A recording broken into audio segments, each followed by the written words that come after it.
कोई कहीं भी मन लगाए, हमें तो अपने मन को देखना है। हमारा मन हमारे प्राणाराध्य प्रभु श्री श्यामा श्याम के सिवा और कहीं न जाए। यही हमें प्रयास भी करना है, याचना भी करनी है, रोना भी है इसी के लिए। बस हमारा मन आपके सिवा और कहीं जाए ना। दृढ़ कर लीजिए ये बात, इसके सिवा हमें और कुछ नहीं चाहिए। इसके लिए हमारी कोई निंदा करे, कोई अवहेलना करे, कोई अपमान करे, बिल्कुल बेपरवाह रहना है। ये जीवन यात्रा में ऐसी परिस्थितियां आती ही रहेंगी। ऐसा नहीं है कि आप प्रिया प्रीतम में मन लगाना चाहते हैं तो सब आपको प्रणाम ही करेंगे, सब आपके अनुकूल ही होगा, ऐसा नहीं है। वही आराध्य देव तिरस्कार की और प्रतिकूलता की लीला करेंगे। धैर्य पूर्वक अपना लक्ष्य दृढ़ रखिए। हमारा लक्ष्य है मन को प्रिया प्रीतम में स्थापित कर देना। चाहे जैसी परिस्थिति हो, श्यामा श्याम का विस्मरण ना हो, यही हमारी कसौटी है। हमें और कुछ नहीं जानना है, हमें और कुछ नहीं पाना है। एक ही बात जाननी है, कैसे निरंतर प्रिया प्रीतम में मन लगाएं। और एक ही बात पानी है, श्री युगल सरकार के चरणारविंद की रति। कोई ऐसे प्राणी हैं, मनुष्य हैं, जो केवल अपनी कामनाओं की पूर्ति के लिए ही परेशान रहते हैं। प्रायः बाहुल्यता ऐसे ही मनुष्यों की है, जो अपनी कामनाओं की पूर्ति के लिए बावरे बने हुए हैं। कामनाओं ने उन्हें पागल बना दिया है। न धर्म का ज्ञान है, न सुख का ज्ञान है। किसे सुख कहते हैं? केवल कामनाओं की पूर्ति हो, इस वृत्ति ने उनको पागल बना दिया है, घोर दुर्गति के मार्ग पर खड़ा कर दिया है। कोई बिरला ही इस काम की अग्नि से अपने आप को बचा पाता है। ये काम बहुत रूपों में है। ये काम कभी भी अघाने वाला नहीं है। ये काम अपूर्ति में क्रोध और पूर्ति में लोभ पैदा करने वाला है। ये काम ही जन्म मरण का हेतु है। अछत काम सुख सपने होना ही। जब तक ये काम अंतःकरण में है, तब तक स्वप्न में भी सुख की संभावना नहीं।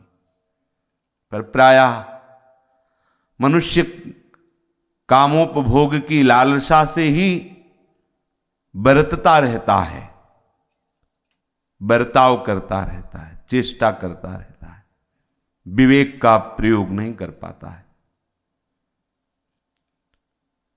जैसे जैसे कामना की पूर्ति होती है, वैसे वैसे और कामाग्नि बढ़ती चली जाती है। यदि कहीं उसमें बाधा पड़ जाए तो कामः संजायते क्रोधा, क्रोधा स्मृति विभ्रम, स्मृति भ्रंशात् बुद्धिनाशो, बुद्धिनाशात् प्रणश्यति। बुद्धि का नाश ही संपूर्ण नाश है। प्रणश्यति। क्रोधावेश हो गया, स्मृति गई, बुद्धि का नाश हुआ, पतन हो गया।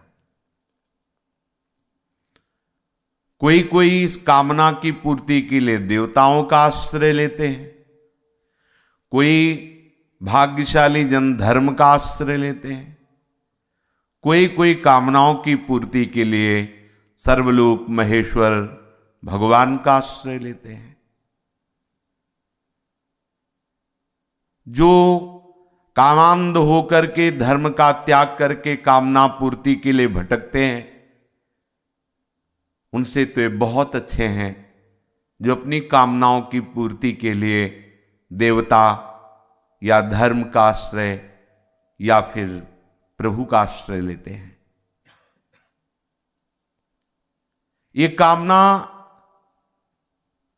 बहुत सूक्ष्म होती है, ये विचार का अवसर नहीं देती। साधक यदि सावधान नहीं तो उसके पतित होने में देर नहीं लगती। पतित होने का तात्पर्य है भगवद स्मृति से भ्रंश हो जाना, नीचे गिर जाना, भगवद स्मृति रहित हो जाना। मैं कौन हूं, मेरा क्या कर्तव्य है, मैं क्या कर रहा हूं, स्मृति का लोप हो गया, बुद्धि का नाश हो गया। अचानक जैसे कोई भूतावेश होता है, ऐसे कामना सवार हो जाती है। यद्यपि ये पहले स्फुरणा होती है, पर उसमें साधक जो बहुत अंतर्मुख होता है वही पकड़ पाता है कि ये परमार्थ से भ्रष्ट करने वाली बात आ गई। कोई भी कामना, एक जनेन्द्रिय जनित मैथुन क्रिया को ही केवल काम नहीं कहते। प्रत्येक इंद्रियों की जो भोग वासना है, शब्द स्पर्श रूप रस गंध, ये सब काम के अंतर्गत ही है। इसी से सृष्टि चक्र चल रहा है, इसी फसाव में सब फंसे हुए हैं। कामना की पूर्ति से कई कामनाएं और जागृत होती हैं, फिर उनकी पूर्ति की लालसा, बस यही क्रम चल रहा है। उपासक जीव ही स्फुरणा विषय की हो तो सावधान हो जाए।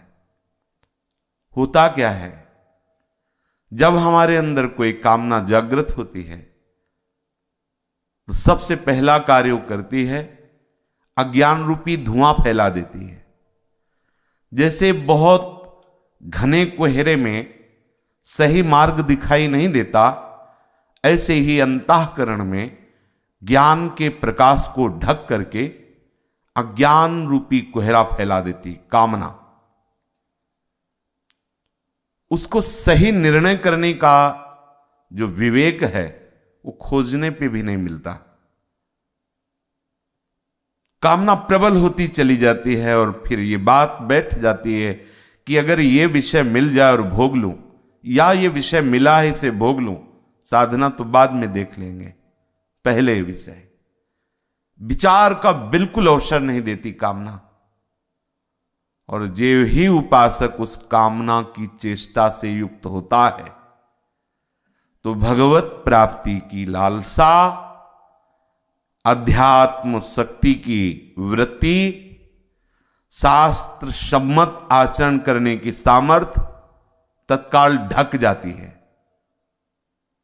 उत्साहहीन हो जाता है।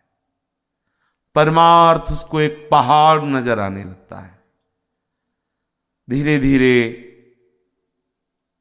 उसकी वृत्ति ऐसी शिथिल होने लगती है कि लगता है मेरे से तो अब ये भजन, भगवत प्राप्ति, सत्य शास्त्रों का चिंतन, उसके अनुसार चलना, ये अब मेरे से नहीं हो पाएगा। अब वो अपनी मान प्रतिष्ठा बचाने के लिए दंभ का आश्रय ले लेता है, पाखंड। कामनाओं की भीड़ और बाहरी मान प्रतिष्ठा बचाने के लिए दंभ, पाखंड, बिल्कुल भगवत मार्ग से बहुत दूर हो गया। ना उसके हृदय में शांति है, ना उत्साह है, पर वो दंभ करके किसी तरह जीवन यापन करता। सोचो कैसा जीवन होगा, कितना दयनीय जीवन उसका है। यदि आप आई हुई स्फुरणा जो काम की है, कामना की है, सह गए, यद्यपि बहुत कठिन है, क्योंकि कामना विचार के लिए समय नहीं देती। 10 मिनट तुम्हें समय देते हैं, इस पर विचार कर लो, फिर ऐसा समय नहीं देती। जैसे प्रबल वायु तुरंत नौका का अपहरण कर लेती है, ऐसे बुद्धि का अपहरण कर लिया। कामना तुरंत संभलो तब तक ले गई। वही संभल सकता है जिसके पास बहुत बड़ा बल है, नाम। श्री हरिवंश नाम बल लहो, अपने मन भाई सबको रहो शरण हरिवंश की। जो भगवत शरणागत है, निरंतर नाम जप करता रहता है, तो कामना की इतनी सामर्थ्य नहीं कि धूल झोंक दे। बहुत सावधान नाम जापक होता है। नाम का ऐसा प्रकाश है कि किसी भी विकार की सामर्थ्य नहीं कि उस प्रकाश को ढक सके। एकमात्र नाम की सामर्थ्य, एकमात्र नाम का प्रकाश ज्ञान विज्ञान को ढक सकती है। कामना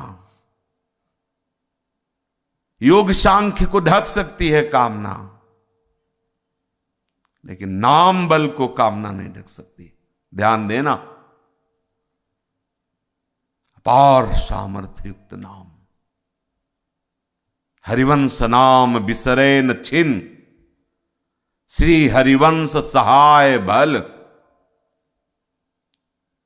सहायता करते हैं, नामी उसी क्षण से सहायता करते हैं, क्योंकि उसकी जिह्वा पर महाबल नाम चल रहा है। ऐसा अद्भुत प्रकाश नाम का, कोई भी अज्ञान की वृत्ति, कामना की वृत्ति उस प्रकाश को ढक नहीं सकती। राम नाम मणिदीप धर, जीह देहरी द्वार, तुलसी भीतर बाहिरो, जो चाहस उजियार। उसी नाम के प्रकाश में वो देखता है, कामना अब तू व्यर्थ का ये आकर्षण मत पैदा कर, अब मैं तेरे झूठे प्रलोभन में फंसने वाला नहीं। नाम चल रहा है,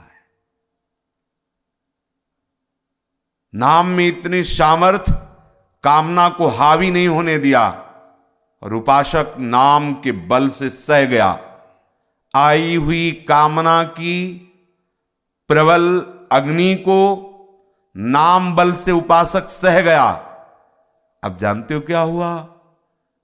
और उत्साह बढ़ा। नाम गाने सदा रुचि, समुत्साह और उत्साह। जहां कामना को स्वीकार करने से उत्साहहीन हो गया, परमार्थ का पथ ढक गया, अध्यात्म शक्तिहीन हो गया। जहां कामना को सह गया तो परमार्थ शक्ति का प्रकाश हुआ, उत्साह संपन्न हो गया, और उसे पहाड़ नजर नहीं आता। फिर परमार्थ भगवत प्राप्ति बहुत सरल सहज नजर आती है। बचो, आज तक कभी कोई कामना में तृप्ति का अनुभव नहीं कर पाया, क्योंकि क्रिया है, सुख नहीं। केवल क्रिया है, भ्रम है, सुख नहीं। मन 5 ज्ञानेंद्रियों के साथ प्राकृतिक भोगों के आकर्षण में ही मुझ चैतन्य घन को फंसाए हुए है। जब तक आप इस बात को समझेंगे नहीं, तब तक आप अपने को असमर्थ समझेंगे, असहाय समझेंगे। बार बार आपको ये इंद्रियां विषयों के प्रबल आकर्षण में जलाती रहेंगी, पतित करती रहेंगी। आपको लगेगा ये शास्त्रों में जो बातें लिखी हुई केवल लिखी हुई है, सार नहीं, क्योंकि आपकी बुद्धि कामना ने हरण कर ली है। ठीक निर्णय नहीं कर सकती बुद्धि। इसलिए इस परम लाभ के मार्ग में चलने वाले उपासक को यह बात स्वीकार करनी होगी कि मुझे जलना है, मुझे सहना है, भोगना नहीं है। मुझे मनोरंजन नहीं करना, मन मारना है। मुझे झूठे विषयों में नहीं, मुझे प्रभु के साथ खेलना है। बार बार मरना नहीं, एक बार मरूंगा और अविनाशी प्रीतम के साथ खेलूंगा। क्यों बार बार मरोगे? बार बार मां के गर्भ में जाओगे, बार बार वही वासनाओं के खेल खेलोगे। अनंत जन्मों से यही तो खेल रहे हो। अब तो सावधान हो जाओ, बढ़िया अवसर मिल गया, साथी भी मिल गए, मार्ग भी मिल गया है, लक्ष्य भी तय हो गया है, बस आप चल दीजिए। आपको रोकने के लिए ये कामनाएं आएंगी। समझो इन कामनाओं के जाल को, ये आपको फंसाएंगी। जैसे जैसे आप भगवत मार्ग के लिए कमर कसेंगे, वैसे वैसे माया इन कामनाओं के द्वारा अपने जाल में आपको फांसेगी। पक्का यही खेल चलता है, पक्का इसी खेल से निपट पाना बड़े बड़ों के लिए दुर्लभ है, कठिन है। पर जो नाम जापक है, विश्वास कर लो, शब्द याद कर लो, त्रिभुवन में किसी की सामर्थ्य नहीं उसे भगवत प्राप्ति से रोक सके। जिसके पास नाम है, कोई जोड़ नहीं इसका, कोई तोड़ नहीं इसका। जिह्वा पे नाम चल रहा है, बिल्कुल विश्वास कर लो, किसी भी विकार की सामर्थ्य, भले आज वो विकार में तुम्हें दिखाई दे रहा है, भले आज वो तुम्हें फंसा नजर आ रहा है, लेकिन एक दिन ऐसा होगा, न कोई बंधन होगा, न कोई फंसा होगा, वो उन्मत्त होगा, प्रभु के प्रेम में उन्मत्त होगा। नाम की अनंत महिमा, असीम बल नाम में, असीम बल। घोर वैश्यागामी जब नाम का आश्रय लिया, महापुरुष हो गया, भगवत प्राप्त हो गया, भगवत दिव्य लीलाओं का रचयिता हो गया। नाम, यदि आप नाम छोड़ते हैं, यदि आप नाम में अंतराय आने देते हैं, तो याद रखना ये कामनाएं भी उसी परमात्म शक्ति के द्वारा रचित हैं। ऐसा मत समझना कि आपको छोड़ देंगे।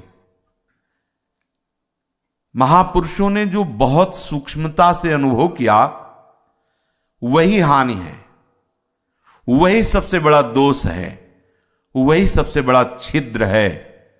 जिस क्षण आप नाम भूल गए, भजन छूट गया, बड़ी भारी विपत्ति। क्या?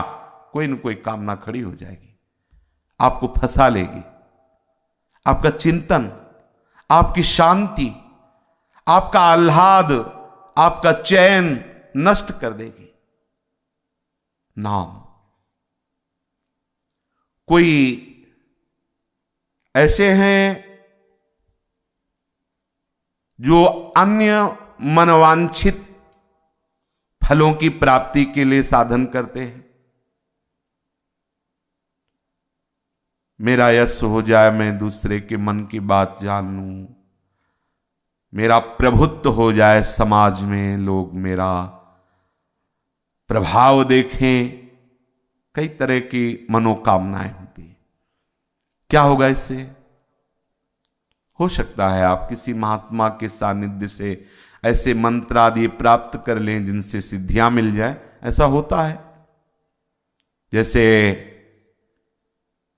अवधूत शिरोमणि भगवान दत्तात्रेय जी का आश्रय लेकर उनकी सेवा करके शास्त्रावाव अर्जुन बहुत सी सिद्धियां प्राप्त की, बड़ा बलशाली, 88,000 वर्ष तक जवान रहकर विषयों का भोग भोगा, खूब संपत्ति रही। हुआ क्या? परिणाम क्या हुआ? 88,000 वर्ष एक थोड़ा लंबा स्वप्न समझो, स्वप्न ही है। परिणाम क्या हुआ? क्या आत्मानंद की प्राप्ति हुई? क्या भगवत अनुरागी हुआ? इतने बड़े अवधूत शिरोमणि महापुरुष का संग करके और ऐसे आचरणों से युक्त हुआ कि परिणामतः परशुराम भगवान ने उसे काट दिया।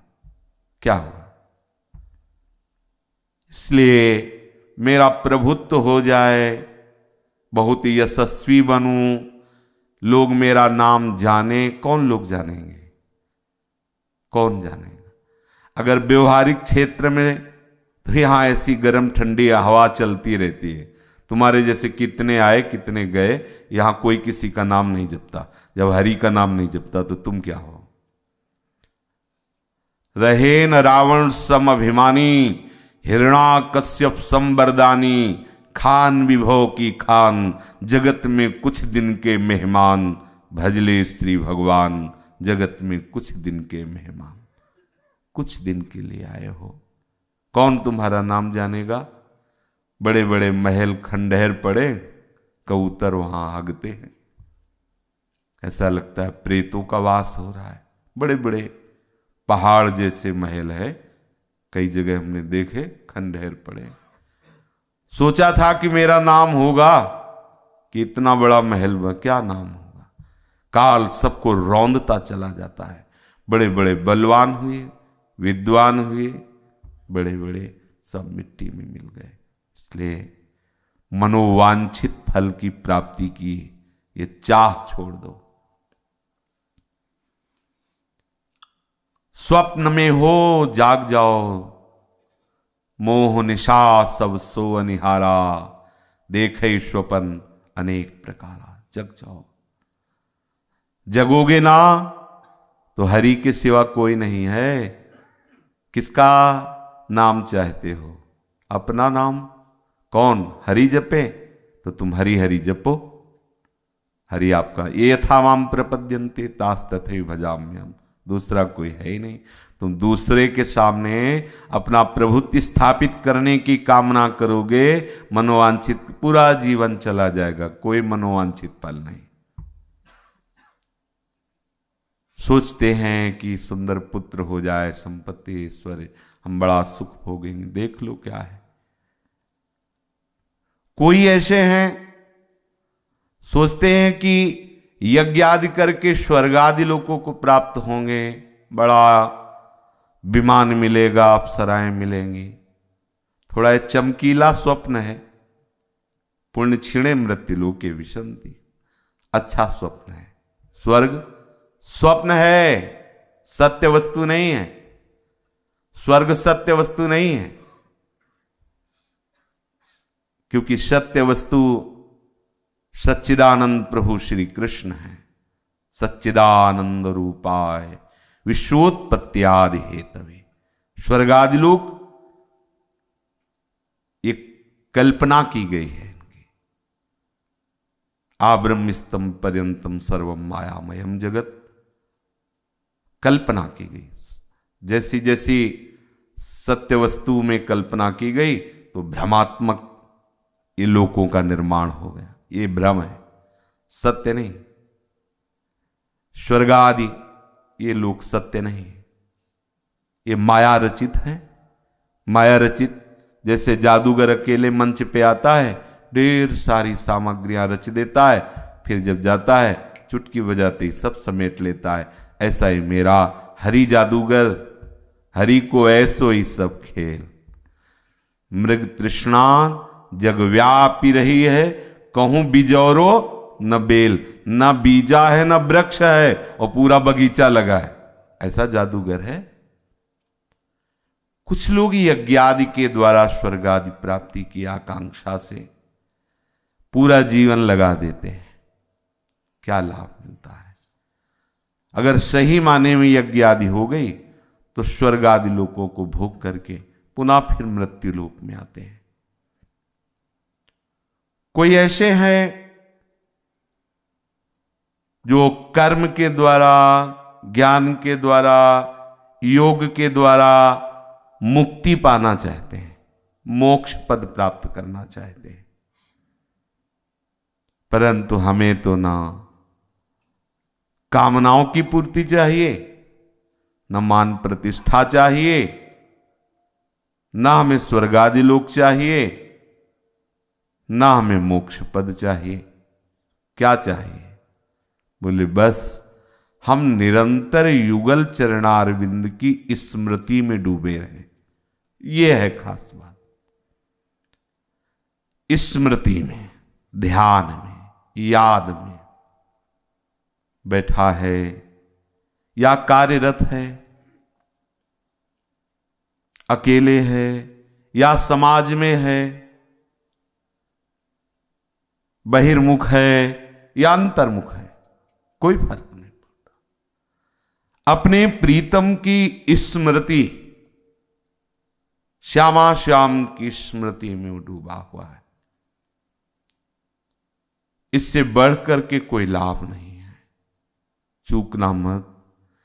जीवन का प्रतिक्षण हमारी आयु से, हमारे जीवन कोश से जा रहा है। हम राग द्वेष में, निंदा स्तुति में, मान सम्मान में इस आयु को नष्ट ना करते हुए अपने प्राण प्यारे श्यामा श्याम की महामहिमामयी स्मृति में डूबे। स्मृति में निरंतर स्मृति के लिए उपासक को 3 व्रतों का पालन करना होगा।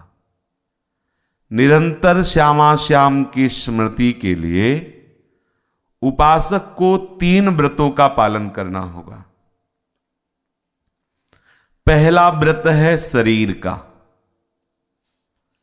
यदि श्यामा श्याम की स्मृति में डूबना चाहते हो तो व्यभिचार से संकल्प पूर्वक, दृढ़ता पूर्वक हट जाइए। किसी भी तरह का व्यभिचार मत कीजिए। ये जो अज्ञान की वृत्ति में आपको ऐसा लगता है कि जीवन का लाभ क्या है, शरीर से भोग लो, ये लाभ है। मूढ़ता, अज्ञान, अविवेक, इसे ही कहते हैं। मान लीजिए जब तक आप एक गंदा आचरण करते रहेंगे तब तक आपके हृदय में महान पवित्र श्यामा श्याम की अखंड स्मृति जागृत नहीं होगी। मान लीजिए बात।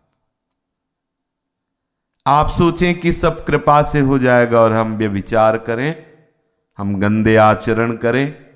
भूल में मत रहना। मेरे प्रीतम के चराचर जगत वैसे ही प्यारा है जैसे कोई महाभागवत प्यारा है। सब मम प्रिय सब मम उपजाए। पर जब कोई प्रीतम से प्यार करता है तब ये बात समझ पाता है कि प्रीतम हमें कितना प्यार करते हैं।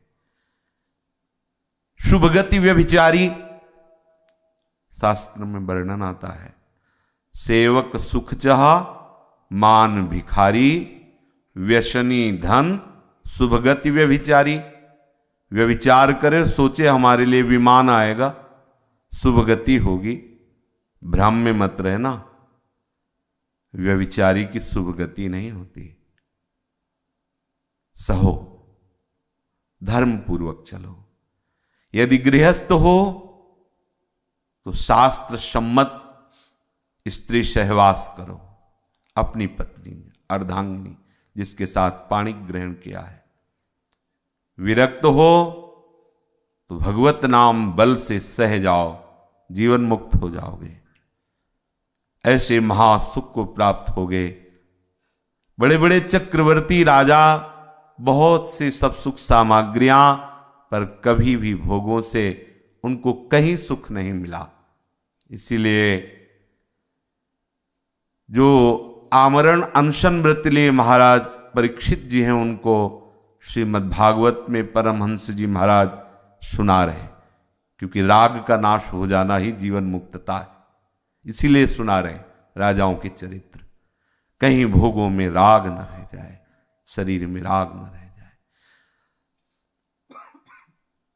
आप व्यभिचार करें और गंगा स्नान करें बार बार, तो भी आपका शरीर पवित्र नहीं होगा। व्यभिचार करें और भी शरीर पवित्रता की चेष्टाएं करें। कुछ लोगों को ऐसा भ्रम हो जाता है कि भगवान के नाम में बहुत ही पाप नाशक शक्ति है, तो हम व्यभिचार आदि गंदे आचरण करते हैं और राम कृष्ण हरि बोलते हैं। नाम की ओट में पाप करना महत अपराध है, नामापराध है। भगवान सर्वांतर्यामी है, जानते हैं। भूल हो गई, आपसे गलती हो गई। नाम भगवान सर्व सामर्थ्यशाली, आपको किसी दूसरे प्रायश्चित की जरूरत नहीं, नाम भगवान स्वाभाविक क्षमा कर देंगे। लेकिन आप नाम की ओट में, नाम का सहारा लेकर व्यभिचार करें, पापाचरण करें, तो नामापराध होता है। सावधान रहिए। यदि आप श्यामा श्याम की अखंड स्मृति में डूबना चाहते हैं तो शारीरिक व्यभिचार से बचिए। दूसरा, शरीर के द्वारा किसी की हिंसा ना हो, ऐसी सावधानी रखिए। स्वाभाविक अनजाने में कोई घटना घट जाती है तो भगवत नाम संभाल लेगा। आप जा रहे हैं, थोड़ी असावधानी हुई, पैर से कोई कीट मर गया या कोई कभी ऐसी घटना घट गई, तो जानबूझकर किसी भी जीव की हिंसा मत कीजिए। जैसे आपको अपना मनुष्य शरीर प्यारा है, ऐसे ही हर जीव को अपना शरीर प्यारा है। हर जीव को, किसी को पीड़ा मत पहुंचाइए, हिंसा मत कीजिए। और किसी की वस्तु चोरी मत कीजिए। यदि आप व्यभिचार नहीं करेंगे, हिंसा नहीं करेंगे, दूसरे को पीड़ा नहीं पहुंचाएंगे, दूसरे के स्वत्व का अपहरण नहीं करेंगे, चोरी नहीं करेंगे, तो गंगा नहाने की जरूरत नहीं। आपका शरीर स्वयं पवित्र हो जाएगा, क्योंकि जिनके चरणों से गंगा जी निकली वो हृदयाराध्य प्रभु हृदय में विराजमान है। आप खूब तीर्थ अवगाहन करें और बार बार ये सब गंदे आचरण करते रहें, तो हमें लगता है कोई लाभ नहीं मिला तीर्थों के अवगाहन का, क्योंकि आपकी मलिनता तो बनी हुई है, पापाचरण तो हो ही रहा है, पाप प्रवृत्ति हो रही। कुछ लोगों को भ्रम हो जाता है, दान पुण्य कर देंगे, तीर्थ स्नान कर लेंगे तो हमारे पाप नष्ट हो जाएंगे और फिर पुनः नए पाप करेंगे। इस भ्रम में मत रहना। अलग अलग हिसाब है, सुकृत का अलग है, दुष्कृत का अलग है। वो तो जो भगवत प्राप्ति के मार्ग में चलते हैं उनके भजन के प्रभाव से पाप नष्ट हो जाते हैं, और सुकृत उनको प्रणाम नमस्कार सेवा करने वालों के पास चले जाते हैं। पाप और पुण्य दोनों से मुक्त होकर वो भगवान को प्राप्त होते हैं। नहीं तो सुकृत करोगे तो वो फल मिलेगा, दुष्कृत करोगे, ऐसा नहीं कि आपने कोई सुकृत कर लिया तो आपके पाप नष्ट हो गए, ऐसा नहीं। वो सावधान। तो शरीर का व्रत ये व्यभिचार नहीं, हिंसा नहीं, पर पीड़न, दूसरे को दुख नहीं पहुंचाना, दूसरे के स्वत्व का अपहरण नहीं करना। दूसरा व्रत है वाणी का। जिस जिह्वा से हम नाम जप करते हैं कभी वैष्णव निंदा ना हो। भैया सारा संसार प्रभु के चलाए चल रहा है, फिर वैष्णव तो हरिदास हैं, वो तो हरि के हैं ही। आपका क्या कर्तव्य है, आप देखिए, आप किसी वैष्णव पर दोषारोपण या उसके दोषों का वर्णन, बहुत बड़ी हानि क्यों करो। वैसे किसी की भी निंदा नहीं करनी, क्योंकि सब अपने स्वभाव में बरत रहे। सुनहु तात मायाकृत गुण और दोष अनेक, गुण या उभय न देखी, देखी सो अविवेक। सब प्राकृतिक गुणों से बने हुए इस मायामय जगत में गुणानुगुण वर्तनते, गुण ही गुणों में वर्ताव कर रहा है। किसकी निंदा करें, किसकी हम अवहेलना करें? सब अपने अपने स्वभाव में बरत रहे। तेरे भावे जो करे भलो बुरो संसार, नारायण तू बैठ के अपनो भवन बुहार। नियम ले ले, चुगली न करे, निंदा न करे, क्या मिलेगा? भक्तन निंदा अति बुरी, भूल करे जिन कोई, किए सुकृत बहु जन्म के छिन में डारे कोई। पर निंदा के किए ते आवत नहीं कछुआत, मूरख पर्वत पाप को ले चल अपने साथ। जिस वाणी से परम पवित्र हरिनाम जप रहे, राधा नाम जप रहे, उसी वाणी से नाम जापक वैष्णव की निंदा करें और सोचे नाम का प्रभाव हृदय में प्रकाशित हो जाए, असंभव। इसलिए व्रत लीजिए, ये नियम लीजिए, वाणी से हम कभी वैष्णव निंदा नहीं करेंगे। यद्यपि प्रायः चूक हो जाती, जहां चार खड़े हुए बात शुरू की तहां बस निंदा स्तुति। यहां कौन श्रेष्ठ है, कौन लघु है भैया? सब उसी परम प्रकाश का खेल हो रहा है। यहां ना कोई छोटा है, ना बड़ा है, ना कोई उत्तम है, ना कोई अधम है। वही वासुदेव उत्तम अधम का खेल खेल रहा है। जान पाओ तो जान लो, नहीं गुण धर्म में ही फंसे रहोगे। वो अच्छा, वो बुरा, वो ऐसा, वो ऐसा, ये नहीं करना चाहिए, वो करना चाहिए। कभी ईमानदारी से भगवान को साक्षी करके देखो, तुम्हें क्या करना चाहिए, तुम क्या कर रहे हो। कभी देखो तो मुंह बंद हो जाएगा तुम्हारा, बोलना बंद हो जाएगा तुम्हारा। ये जो वैष्णव निंदा करते रहते हैं, ये अपने पुरखों तक को नरक पहुंचाते हैं। जैसे जो वैष्णव सेवन करता है, वैष्णव आराधना करता है और हरि चिंतन करता है, वो कहते 21 पीढ़ियां तर जाती हैं। ऐसे जो वैष्णव निंदा करता है, वैष्णव अपमान करता है, हरि विमुख है, तो 21 पीढ़ियां नरक जाती है। काहे को तुम जाओ, तुम्हारी पुरखा जाए, सावधान। अरे बोले नहीं बुरा है, वो कृष्ण ही बुरा है। आप समझ नहीं पा रहे, वो कृष्ण कैसे बुरा हो सकता है? ऐसे हो सकता है, देख लो, ऐसे हो सकता है। त्रिगुण माया का पर्दा लगाकर वही सच्चिदानंद खेल रहा है। वासना वासुदेवस्य वासितम भुवनत्रयम सर्वभूत निवासोस्मि वासुदेव नमोस्तुते। वही वासुदेव खेल रहा है। समझो, क्यों किसी की निंदा? कोई और है ही नहीं। निंदनीय बंदनीय जो भी तुम देख रहे हो, कृष्ण है, कृष्ण दूसरा नहीं। कृष्ण के सिवा न कुछ था, न है, न रहेगा। जब सृष्टि नहीं थी तो मैं ही था, जब सृष्टि नहीं रहेगी तो मैं ही रहूंगा। हे उद्धव, बीच में जो भास रहा है वो मैं ही मैं हूं। समझो, कहीं अर्जुन को उपदेश कर रहे हैं विभूतियों में, कहीं उद्धव जी को उपदेश कर रहे हैं। किसकी निंदा करें, क्यों निंदा करें?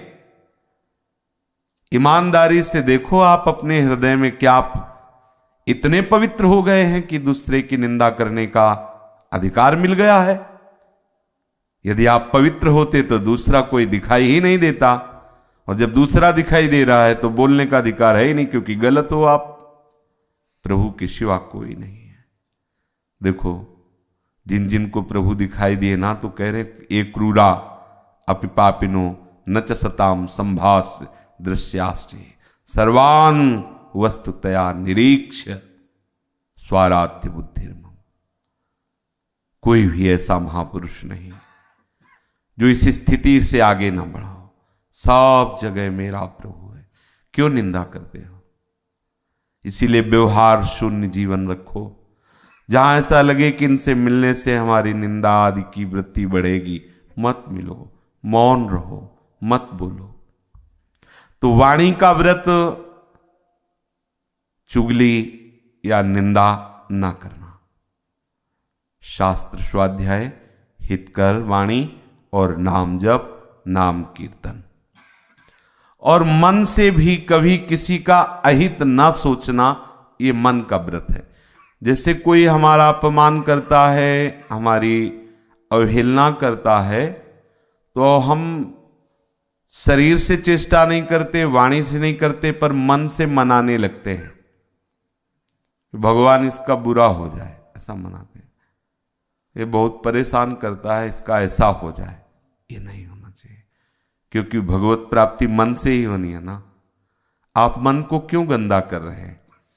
उसी समय दिखाइए कि जिस मन से आप बुरा सोच रहे हैं, जिसके लिए वो तुम्हारा प्रीतम ही है, तुम अपने प्रीतम का बुरा सोच रहे हो, उनका बुरा होना नहीं, तुम्हारा हो जाएगा, क्योंकि वो तो अविनाशी है, वो तो आनंद घन है, घनीभूत। वहां पुलाई नहीं है, तुम्हारा श्राप, तुम्हारा वरदान, तुम्हारी कोई बात वहां प्रवेश कर पावे, वो तो घनीभूत है, घन है, घन, जहां बिल्कुल पुलाई नहीं है। वो लौट आएगी बात और आपको मलिन कर देगी। मन से किसी का अहित नहीं। अगर आता है ऐसा, किसने हमारा अपमान किया, इसका मंगल तत्काल प्रभु प्रभु करुणामय प्रभु आप हो, मैं समझ नहीं पा रहा नाथ, ये गलत सोच रहा हूं, क्षमा करो प्रभु, आप ही हो, बस तत्काल ऐसा चिंतन करने लगो। मन से भी किसी की तरफ देख करके भोग वासना का संकल्प ना करना, ये मन की पवित्रता है। मन से ब्रह्मचर्य है। किसी की तरफ देखा, मन मलिन हुआ, तत्काल मानसिक प्रणाम करो, दोबारा देखो मत, नाम जपने लगो, बचो, कहीं संकल्प ना हो जाए, कहीं कोई वासना अपना जाल न बुंदे। निष्कपट इन 3 व्रतों का जो पालन करता है, तो उसके हृदय में श्यामा श्याम की अखंड स्मृति जागृत हो जाती है।